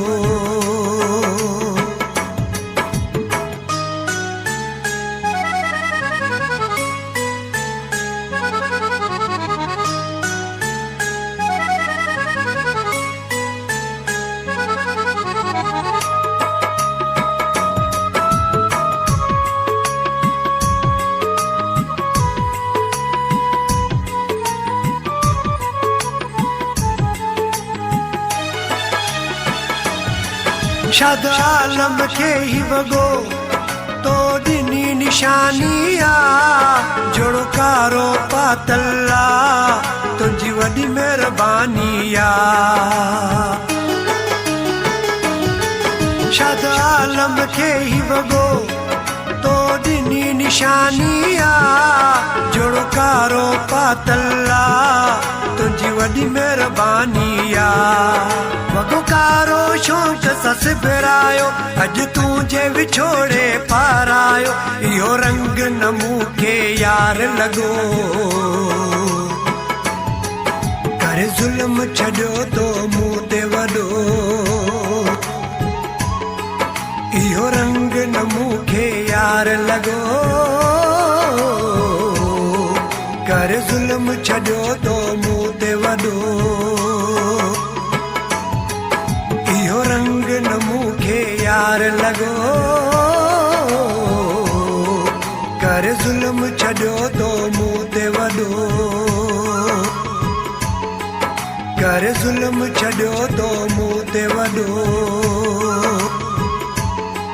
कर ज़ुल्म छॾियो तो मूं ते वॾो वाह गानो तो बेहतरीन पर तव्हां मूंखे इहो ॿुधायो तव्हां जेके बि इशारा कया काशिफ साहब ने छो कया न वकील साहब बि वेठा आहिनि कारो जोड़ो त हिननि खे बि पातल आहे कारो त ही है कारो अचो थी जेको कारो अच्छा थी वियो। ये मुकम्मल कारो है हुनखे कारो माना जुदाई उनखे परायो वाह वाह वाह वाह असांखे मजबूरी परायो आहे हिनखे जुदाई जुदाई पर है काशिफ सर ये क्या बोल रहे हैं सब समझ रहा हूँ सब समझ रहे हैं ना इरादे ठीक नहीं लग रहे यो कंहिंजी शायरी शाद आलम अच्छा अच्छा सही ज़बरदस्त ॻाल्हियुनि जो सिलसिलो जारी रखंदासीं पर ब्रेक जो वक़्तु थियो आहे कारे न वञिजो जल्दी हाज़िर था थियूं रंगन भरी शाम हे रंग बरंगी शाम रंगन भरी शाम हे रंग बरंगी शाम रंगन भरी शाम हे रंग बरंगी शाम रंगन भरी शाम हे रंग बरंगी शाम रंगन भरी शाम हे रंग बरंगी शाम रंगन भरी शाम हे रंग बरंगी शाम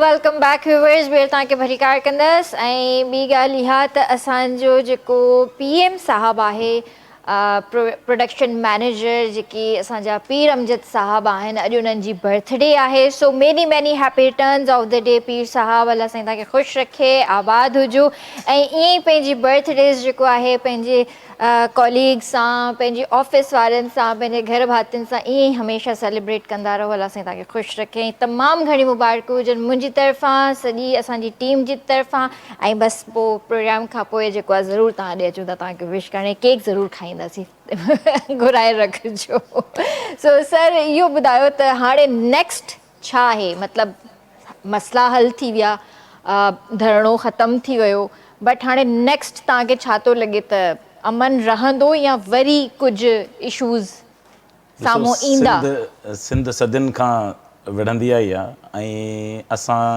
4 पॉइंट्स खणी विया हुआसीं जंहिंमें कैनाल इशू हो ऐं कारपोरेट फार्मिंग इशू हो पीका एक्ट हो ऐं चौथों असां 4 पंहिंजा इहे खणी वियासीं जंहिंमें असांखे कैनाल जो असांखे मिली वियो कारपोरेट फार्मिंग त उन्हनि 15-20 ॾींहं ॾिना ऐं उन्हनि कमेटी जहिड़ी आहे वकीलनि जी जेके सीनियर वकील आहिनि उन्हनि 15-20 ॾींहंनि में असांखे उहो ॾियनि जेकॾहिं उहे नथा थियनि त जीअं तव्हां पुछो त हीअ जंग असांजी सिंधी जे चवंदा आहिनि न जारी आहे जारी रहंदी त असांजी उहा शइ कंटिन्यू रहंदी ऐं जेसि ताईं माना हीअ 26 अमेंडमेंट बि जी बि आहे त 4 पॉइंट खणी वियासीं हिकिड़ो थियो आहे वॾी फतह हासिल थी मां लिखियो त असां जंग जो वॾो क़िलो फतह कयो आहे हाणे नेक्स्ट फेज़ में त तव्हां असां चुप करे या हीअ क़ौम हाणे सुजाग थी चुकी आहे हिननि खे पंहिंजा हक़ वठणु अची विया आहिनि ऐं बे हथियार पुरअमन जिदोजहद जा केतिरा वॾा हुनजो इम्पैक्ट आहे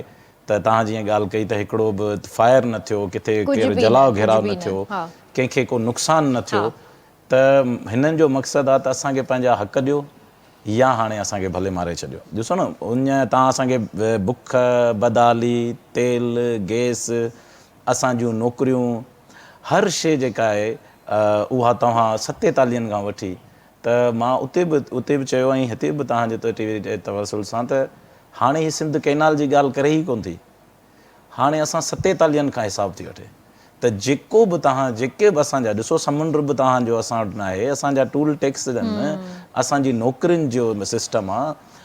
ॾिसो बिजली हितां जी 18 कलाक लोड शेडिंग बि असांजे ॻोठनि में शहरनि में, बिजली तव्हां गैस हितां जो, तेल हितां जो, त हिन वक़्तु जेको असां हिन खे ॾेखारियोसीं त उनखे पंजाब खे बि असां नथा ईअं चऊं त को प्रोविंशलिज़म हुजे या डिफरेंस, पर राइट्स ते हाणे उन्हनि खे ख़बर पइजी वई आहे त ॾिसो land lock country, land lock province आहे, तव्हांजो सॼो आमदो रफ़्त सॼी हितां आहे, पंहिंजो बंदर असांजो हिते आहे, तव्हांजो नेचुरली तव्हांखे त हिन सिंध जो, हिननि सिंधी अवाम जो, हिननि सिंधियुनि जो वधि में वधि ख़्याल खां वधीक अहसान बि हुजणु खपे। त मां ॾिसो न, मूंखे केरु जेकॾहिं मुंहिंजो केरु थिए थो, केरु मुल्क बि ॾिए थो, अमेरिका जो त तव्हां मञूं था न त असां हुनजा कर्ज़ी आहियूं, हुनजा थैंकफुल आहियूं, सही, त हिननि खे बि थैंकफुल हुजणु खपे हा त हीअ सिंध असांखे एतिरो ॾिए थी, पर हिननि उहो ई सिंध जा जेके राइट्स जेके आहिनि एतिरो हुन में डिस्क्रिमिनेट कयो आहे।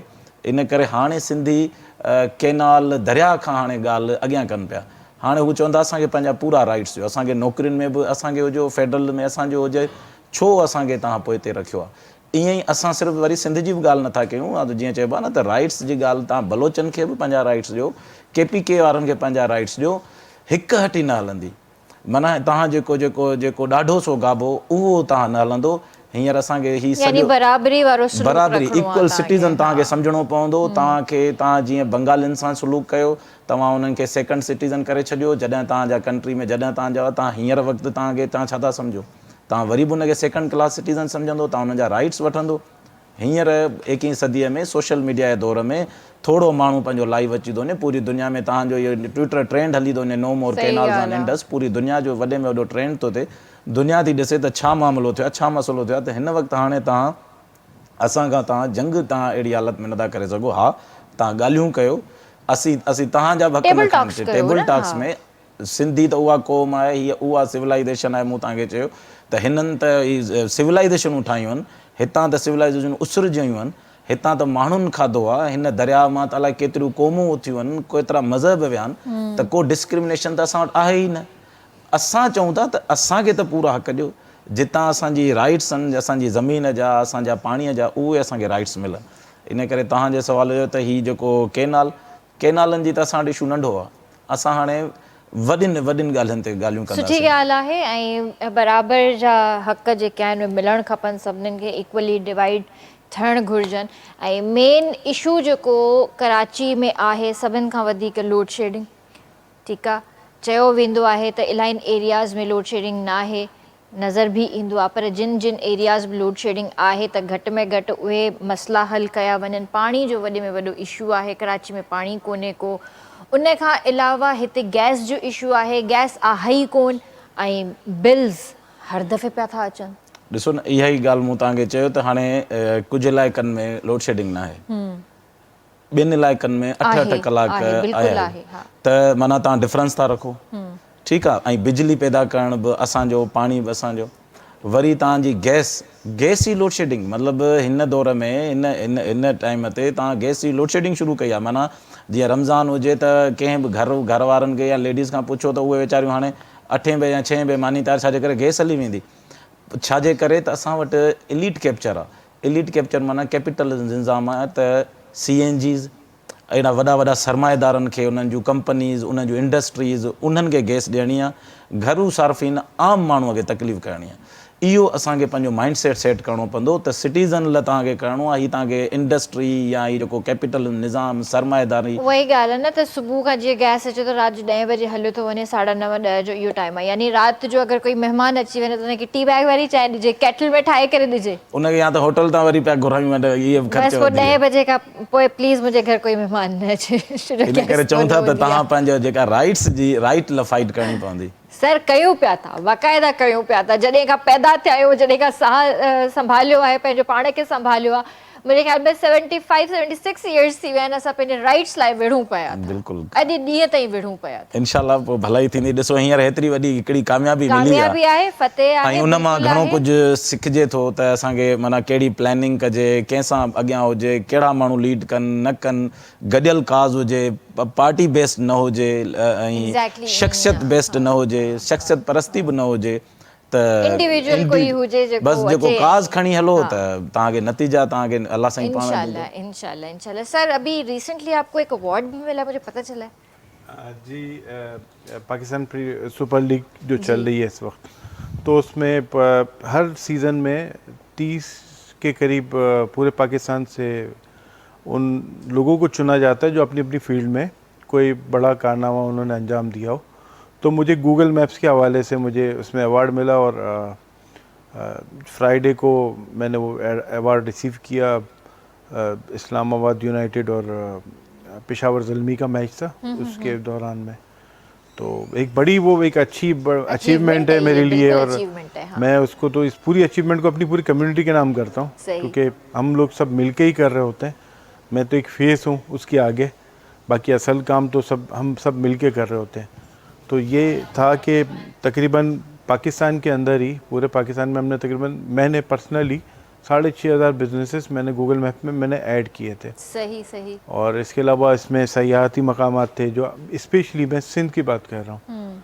सिंध में भी सॉरी हैदराबाद में एक बहुत ही पुराना मंदिर था, तकरीबन 256 साल पुराना मंदिर है, सर्किट हाउस में। मैं थोड़ा सा नाम उसका भूल रहा हूँ,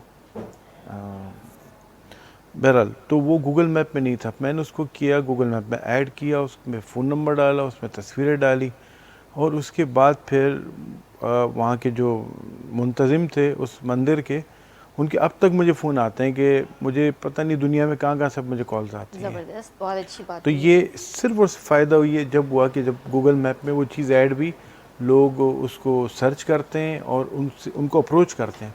और दूसरी बात, ख़वातीन जो भी अपने घरों से बिज़नेस कर रही हैं, वो अपने अपने जो बिज़नेस है उनको गूगल मैप पे ज़रूर ऐड करें। ना सिर्फ ऐड करें बल्कि उसको डेली बेसिस पे अपडेट भी करें।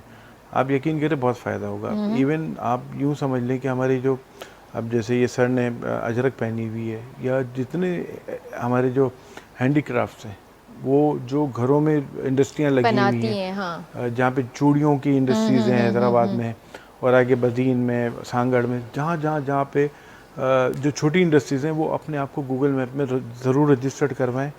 फ्री है, बिल्कुल फ्री है। उसके बारे में रिजवान आपको और ज़्यादा अच्छे तरीके से बताएंगे। बिल्कुल बताइए, क्योंकि बहुत सारी जो हमारी बहनें हैं जो हमें देखती हैं, वो ज़्यादातर जो है घर से बैठ के काम कर रही होती हैं, तो उनको भी एक फ़ायदा हो हमारी तरफ से कि आप उन्हें बताएं कि वो किस तरह ख़ुद को रजिस्टर करवा सकती हैं गूगल मैप पे। गूगल मैप में देखें, ऐड होने का तरीका बिल्कुल सिंपल सा है कि आपके पास एक जीमेल का अकाउंट होना चाहिए। अकाउंट से आप लॉगिन करेंगे गूगल मैप्स में, और वहाँ पर बिकम अ लोकल गाइड का एक ऑप्शन आता है। सेटिंग में आके आपको मिल जाएगा, और एक दफ़ा जब आप लोकल गाइड बन जाएंगे तो फिर आपके पास वो तमाम ऑप्शन जो कि हम कर रहे होते हैं, तो सारी चीज़ें अनलॉक हो जाएंगी। उसमें आप पिक्चर्स ऐड कर सकते हैं, इन्फॉर्मेशन ऐड कर सकते हैं, कॉन्टैक्ट नंबर, मतलब प्लेसेस की मल्टीपल इन्फॉर्मेशन है जो कि आप डाल सकते हैं। बिज़नेस की हम बात करें तो अच्छा, वहाँ पर आप अपने बिज़नेस को ऐड करके उसे क्लेम भी कर सकते हैं। कैसे पहले ऐड करेंगे? पिन लोकेशन करेंगे। सबसे पहले आपने किसी जगह को पिन लोकेशन किया जो आपकी एक्चुअल पिन है, फिर उसको आप जब ओपन करेंगे तो नीचे ऐड अ मिसिंग प्लेस का ऑप्शन आएगा। बस उसके बाद सारी चीज़ें आपके सामने आ जाएंगी कि बिज़नेस का नाम क्या है, फ़ोन नंबर क्या है, तस्वीरें आप डालें, और एक दफ़ा आपका बिज़नेस जब ऐड हो गया ना, फिर आप उसको लोकेशन को भी शेयर कर सकते हैं किसी के साथ। और ये फ्री उसमें इन्फॉर्मेशन ऐड करने का सबसे बड़ा फ़ायदा क्या है कि देखें, कोई भी चीज़ अगर हम सर्च करते हैं तो सबसे पहले हमारे माइंड में गूगल आता है कि कुछ सर्च करना है, गूगल पे सर्च कर लें। अगर आपकी लोकेशन या आपका बिजनेस गूगल मैप्स पे ऐड होगा तो गूगल मैप्स गूगल की ही प्रोडक्ट है। सही। तो ऑटोमेटिकली हर प्लेटफॉर्म पहले अपनी प्रोडक्ट को प्रेफरेंस देगा, उसके बाद दूसरी चीज़ों को वो आपको रिजल्ट में दिखाएगा। तो अगर वो लोकेशन आपकी गूगल मैप्स के सर्च इंजन में मौजूद है और आप डेली बेसिस पे वहाँ पे डेटा अपना ऐड ऑन करते हैं, जैसे लेट्स सपोज हम एग्जांपल दें फेसबुक की, इंस्टाग्राम की, कि आप वहाँ पर अगर आपका बिज़नेस है, आपका ऑनलाइन पेज है, तो आप क्या करेंगे, फेसबुक पे अपनी पोस्ट शेयर कर लेंगे, इंस्टाग्राम पे करेंगे, सेम लाइक वही चीज़ आप गूगल मैप पे भी करें। वहाँ पर आपको आपकी पिक्चर्स, आपकी डेली की स्टोरीज़ आपको वहाँ पर आप अपनी शेयर करें, अपना मेन्यू या जो भी आपकी जो डिटेल्स हैं वो आप डेली शेयर करें। उसका फ़ायदा क्या होगा, जितना डेटा आपकी प्रोफाइल पे जाएगा, एक तो आपकी वो प्रोफाइल हैवी होती जाएगी, ठीक है। सेकेंडली क्या होगा कि इतना मल्टीपल जब उस पर एक्टिविटी हो रही होती है तो गूगल ऐसे स्पॉट्स को हाईलाइट कर देता है। जैसे अगर हम इस लोकेशन पे बैठ के अगर हम मैप को खोलेंगे तो कुछ 4-6 प्लेसेस ऐसे होंगे जो कि हमें बगैर सर्च किए नज़र आएंगे। अगर आप किसी स्पेसिफिक स्पॉट को देखना चाहेंगे तो आपको जूम करके देखना पड़ेगा, बट विदाउट जूम किए हुए नॉर्मल व्यू में आपके पास कुछ लोकेशन ऐसी होंगी जो डायरेक्ट विजिबल होंगी। उसका फ़ायदा क्या है, उसकी वजह क्या है? उसकी वजह ये कि उन प्लेसेस पे इतने रिव्यूज़ ऐड हो चुके हैं, इतना डेटा अवेलेबल है कि वो ऑटोमेटिकली स्पार्क हो रहे होते हैं। सही। तो आप अपनी इन्फॉर्मेशन वहाँ ऐड ऑन करें, अपनी तमाम डिटेल वहाँ डालें, डेली की एक्टिविटी वहाँ जितनी डालें। ज़्यादा आप उसको अपने प्रोफाइल को एक्टिव रखेंगे उतना ज़्यादा वो हो जाएगा, विजिबल हो जाएगा। और दूसरी चीज़ मैं एक बताना चाहता हूँ आपके चैनल के तवसत से कि कोई भी अगर किसी को भी अगर गाइडेंस चाहिए हो तो काशिफ मिसीदिया मेरा नाम है।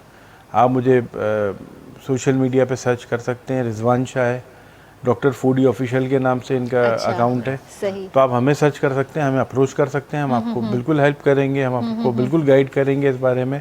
अगर आप अपना बिजनेस ऐड करना चाहते हैं तो हमारी तरफ से आपको फ्री कंसल्टेंसी आपको सही। मिलेगी। अच्छा, दूसरा ये बताइए कि जैसे कोई ये काम सीखना चाहे तो उसके लिए फिर आप क्या क्लासेस वगैरह कुछ प्रोवाइड कर रहे हैं या क्या है? असल में ये काम कोई बहुत ज़्यादा मुश्किल है नहीं, फिर भी लोगों का एक इंटरेस्ट डेवलप होता है। इंटरेस्ट डेवलप होता है तो हम कर सकते हैं, कर सकते हैं। हम ट्रेनिंग सेशन कर सकते हैं ताकि बताने के लिए कहीं कोई आप जूम मीटिंग कर सकते हैं लिंक्डइन कॉर्नर वाला। लिंक्डइन कॉर्नर पे, मतलब इस तरह की मल्टीपल सही, प्लेसेस सही। हैं जहाँ पर हम फिर अगर ज़्यादा लोग हों तो हम उनको कनेक्ट कर सकते हैं। अदरवाइज़ क्या होता है, 1-to-1 में क्या होता है कि आपको जो भी इश्यूज़ आ रहे हैं तो हम मतलब कनेक्ट होकर उनके मसलों को हल कर देते हैं। कोशिश ये की जाती है, और इतना मुश्किल से काशिफ ने कहा इतना हार्ड नहीं है। अगर कोई बंदा अगर बिजनेस रन कर रहा है, उसको थोड़ी बहुत ही फेसबुक इंस्टाग्राम को यूज़ करना आता है, और मोस्टली आजकल आपको पता है सबको कर आता ही रहे हैं, है। सब अगर वो ये कर सकता है और उसका एक जीमेल का अकाउंट अगर बना हुआ है तो वो ईजिली यहाँ भी कर लेगा, और उसको सिर्फ चीज़ों को अंडरस्टैंडिंग की ज़रूरत है, वो हम आगे क्लियर कर देंगे, उसमें कोई इतना इसके अलावा हम सेशंस करते रहते हैं, अच्छा। मीटअप्स करते रहते हैं। अच्छा। जैसे लिंकन कॉर्नर है, लियाकत नेशनल लाइब्रेरी, इसके अंदर हमने काफ़ी इवेंट्स किए हैं। और इसके अलावा भी हम कभी पार्क में और कहीं पे भी हम एक सेशन बना लेते हैं, लोगों को इनवाइट कर लेते हैं, लोग आते हैं, हम उन्हें ये बताते रहते हैं इसके बारे फोटो में। वॉक के लिए नहीं के लिए, फोटो वॉक के लिए भी नहीं अच्छा। है तो शहर में मतलब कोई और एक्टिविटी नहीं, तो चलें इसी बहाने आपका यानी कि टाइम भी अच्छा स्पेंड हो जाता है, गेट टुगेदर भी हो जाता है, और लोकेशन ऐड होना शुरू हो जाती है। और एक लास्ट बात मैं और ऐड करना चाहूँगा कि अभी सिंध में बहुत चीज़ें डिस्कवर नहीं हुई हैं, हो चुकी हैं, मगर वो दुनिया की नज़र तक नहीं नज़र में पहुंची नहीं है। सही। जैसे मैंने एक मंदिर का बताया कि तकरीबन 250 साल पुराना मंदिर है, और आप वहाँ पे जाएं, उसकी बात क्या है, बहुत खूबसूरत मंदिर है।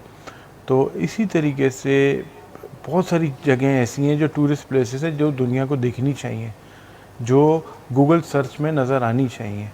तो अगर आपकी नज़र में अगर कोई ऐसा है, मतलब कोई भी जो देख रहा है आपके इर्द गिर्द कोई ऐसी टूरिस्ट प्लेस है जो दुनिया को देखनी चाहिए, तो आप उसको गूगल मैप में ऐड करें, वो ऑटोमेटिकली गूगल सर्च में आ जाएगी, उस जगह की अच्छा, तस्वीरें भी हम डालें। खुद भी ऐड कर सकते हैं Exactly. उसको। अच्छा, मैं हर जगह नहीं पहुंचूंगा, रिजवान हर जगह नहीं पहुंचेगा, सही। ठीक है ना?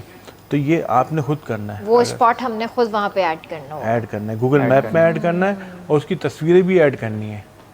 तो फिर क्या होगा कि वो जगह आहिस्ता आहिस्ता वो जगह पॉपुलर हो जाएगी और लोग वहाँ पे आना शुरू होंगे। अच्छा, सही। एक चीज़ ऐड करना चाहूँगा, लोकेशन कोई भी ऐड करें, मतलब कोई भी ऐड करता है तो अपने उस बिज़नेस का कोई बोर्ड या कोई एंट्रेंस का कोई ऐसी कोई पिक्चर साथ में ज़रूर ऐड करें कि जिससे कंफर्म हो कि हाँ ये बिज़नेस यहाँ पे एग्जिस्ट करता है। मतलब सही। ऐसा नहीं कि जैसे आपने घर में कोई बिज़नेस चला रहे हैं और आपने बस कुछ प्रोडक्ट की पिक्चर अपलोड कर दी, तो वो इतना ऑथेंटिक नहीं होता, क्योंकि होता है कि लोकेशन कोई भी ऐड होती है ना गूगल मैप पे, तो पहले वो लोकल गाइड्स के पास अप्रूवल पे जाती है, क्योंकि अगर ऐसा नहीं होगा तो ऐसे धड़ाधड़ प्लेसेस ऐड होना शुरू हो जाएंगे कि पूरे शहर में आपको पता नहीं ऐसे स्पॉट नजर आएंगे जो कि शायद एग्जिस्ट भी ना करते हो। हाँ, तो उसकी एक वजह यह है कि मैप पे जो चीज़ें जो डेटा है वो रियलिस्टिक डेटा है, वो इसीलिए कि जब कोई डेटा अपलोड करता है तो वही डेटा दूसरे लोकल गाइड्स को दिखाया जाता है कि आया वाकई में ये जगह यहाँ पे जो है ना एग्जिस्ट करती है कि नहीं करती।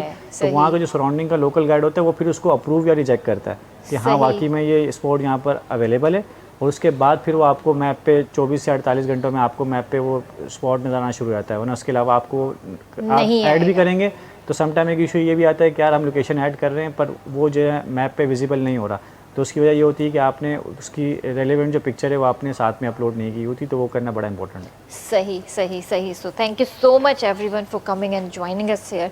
बहुत अच्छा लगा आप लोगों से भी बात करके sir, thank you so much.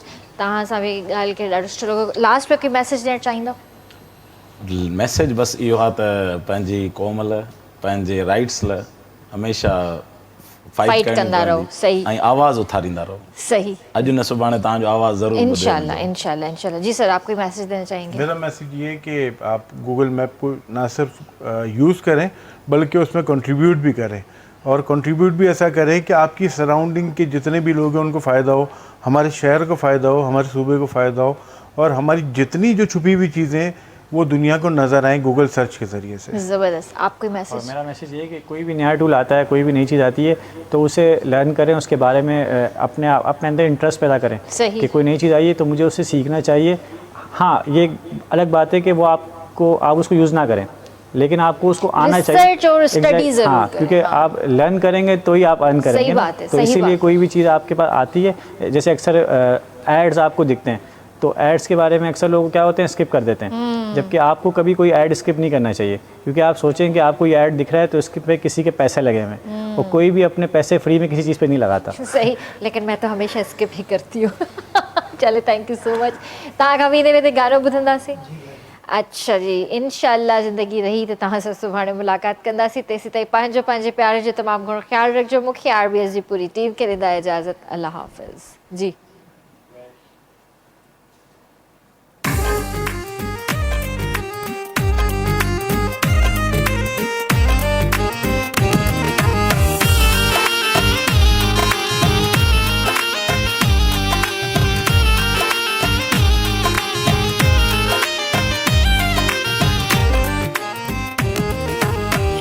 भला भला यार छॾियासे तोले भोतार छॾियासे, भला भला यार छॾियासे तोले भोतार छॾियासे, जेकी कई तो खोड़ थई पोइ बि उन्हनि सां जोड़ थई। भला भला यार छॾियासे तोले भोतार छॾियासे, जेकी कई तो खोड़ थई पोइ बि उन्हनि सां जोड़ थई। भला भला यार छॾियासे तोले भोतार छॾियासे।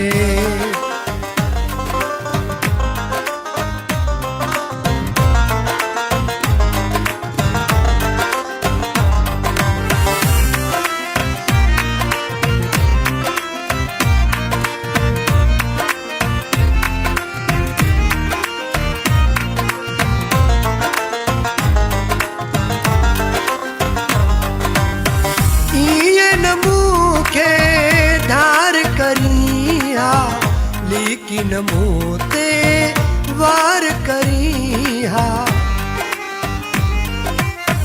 ईअं न मूंखे धार करी हा, लेकिन मूं ते वार करी हा।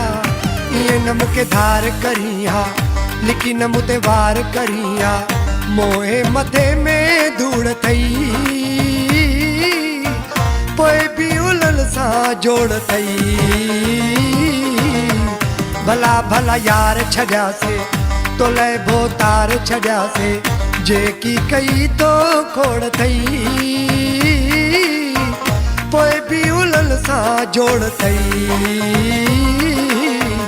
भला भला यार छॾियासे तोले भोतार छॾियासे।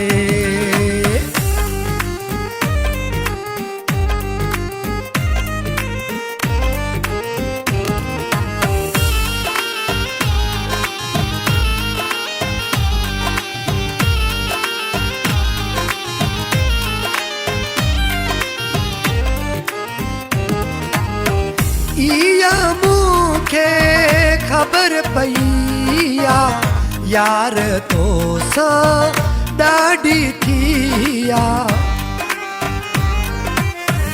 इया मूंखे ख़बर पई आ यार तो सां ॾाढी थी आ। इया मूंखे ख़बर पई आ यार तो सां ॾाढी थी आ। कई जी पंहिंजी लोड़ थई पोइ बि उन्हनि सां जोड़ थई।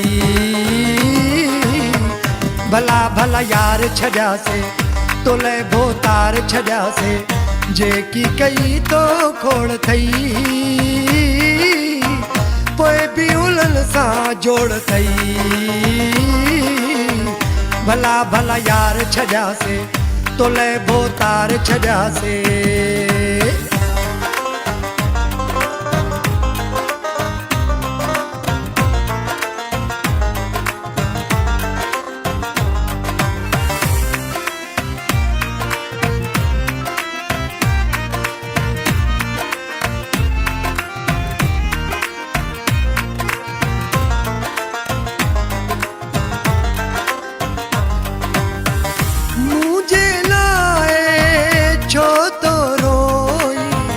बाबर चांडिया मुझे लाए